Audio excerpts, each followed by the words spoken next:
मरने के बाद आत्मा कितने दिन घर में रहती है? जानने से पहले वीडियो को लाइक सब्सक्राइब करके कमेंट में हर हर महादेव जरूर लिखें। नंबर 1, मरने के बाद आत्मा 24 घंटे के अंदर अपने घर वापस आती है।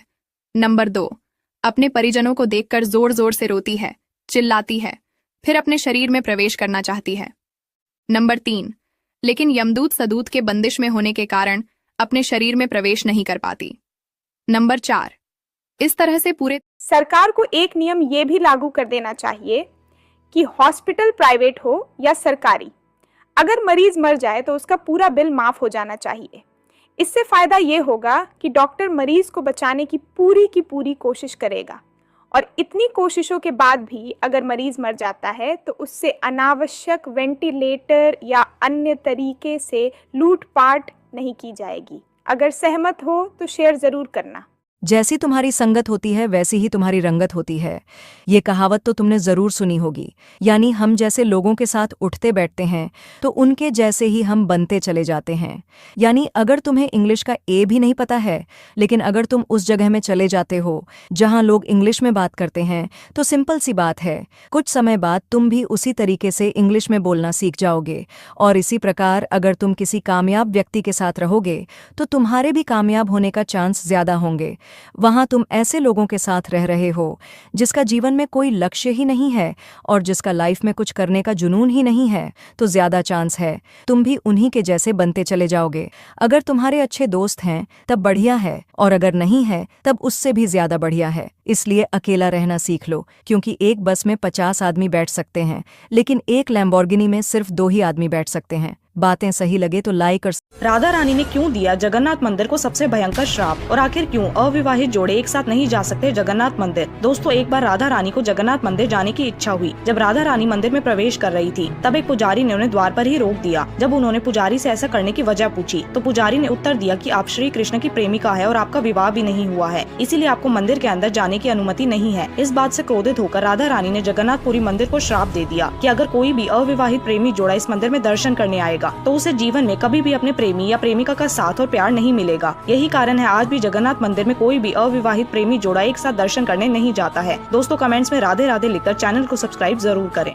माता सरस्वती ने माता लक्ष्मी को श्राप क्यों दिया, इस विषय को लेकर एक कथा बताई जाती है। माँ लक्ष्मी को एक बार अपने धन वैभव पर अभिमान हो गया था। इस विषय को लेकर माँ सरस्वती और माँ लक्ष्मी दोनों में बहस हो गई। जब इसका कोई भी समाधान नहीं निकला तो माँ लक्ष्मी माँ सरस्वती को लेकर भगवान विष्णु के पास गई, जहाँ पर माता गंगा पहले से ही विराजमान थी। भगवान विष्णु तो अपने ध्यान में लीन थे और माँ लक्ष्मी भगवान विष्णु के पास जाकर बैठ जाती है, लेकिन माँ सरस्वती को बैठने के लिए कोई भी नहीं पूछता। जिसके बाद माता सरस्वती के पूछने पर माता लक्ष्मी कहती है, मैं हमेशा से ही भगवान विष्णु के हृदय में निवास करती हूँ और गंगा को उन्होंने अपने चरणों में स्थान दिया है। यहाँ पर अब कोई भी स्थान शेष नहीं है। माता सरस्वती अपना यह अपमान देखकर और भी क्रोधित हो जाती है। माँ सरस्वती माँ लक्ष्मी को यह श्राप देती है कि तुम्हें अपने वैभव पर बहुत अभिमान है, इसलिए तुम्हें यह सब छोड़कर धरती पर तुलसी बनकर रहना होगा। इसी विवाद के चलते माँ गंगा ने भी माँ सरस्वती को धरती पर नदी बनकर रहने का श्राप दिया। यह बात माँ सरस्वती को अच्छी नहीं लगी, जिससे माँ सरस्वती ने माता गंगा को धरती पर अवतरित होकर पापियों के पाप धोने का सिर्फ एक बार राधा नाम लेने से क्या होता है। एक बार एक व्यक्ति ने मृत्यु के बाद यम से पूछा कि राधा नाम लेने से क्या होता है, तो यम ने कहा कि मुझे नहीं पता, शायद इंद्रदेव को पता हो। यम उस व्यक्ति को पालकी में बैठाकर उस पालकी को खुद खींचकर इंद्रदेव के पास ले गए। उस व्यक्ति ने इंद्र से पूछा कि राधा नाम लेने से क्या होता है। इंद्र ने कहा कि मुझे नहीं पता, पर ब्रह्मा जी जरूर बता सकते हैं। फिर यम और इंद्र दोनों उस व्यक्ति की पालकी को खींचकर ब्रह्मा जी के पास पहुँचे। व्यक्ति यही सवाल ब्रह्मा जी से करता है तो ब्रह्मा जी कहते हैं कि राधा नाम की महिमा तो असीम है, पर ठीक से इसे मैं भी नहीं जानता। श्री हरि जरूर इसका जवाब बता सकते हैं। फिर ब्रह्मा, यम और इंद्रदेव तीनों उस व्यक्ति की पालकी को खींचकर श्री हरि के पास ले गए। फिर श्री हरि से कहा कि ये व्यक्ति पृथ्वी से आया है और राधा नाम की महिमा जानना चाहता है। तो श्री हरि बोले कि एक बार राधा नाम कहने की महिमा यही है कि इस जीवात्मा की पालकी आप जैसे दिव्य देवता उठा रहे हैं, और अब ये व्यक्ति मेरी गोद में बैठने मुझे प्राप्त करने का अधिकारी है। तो दोस्तों, कमेंट सेक्शन में राधे राधे जरूर लिखें।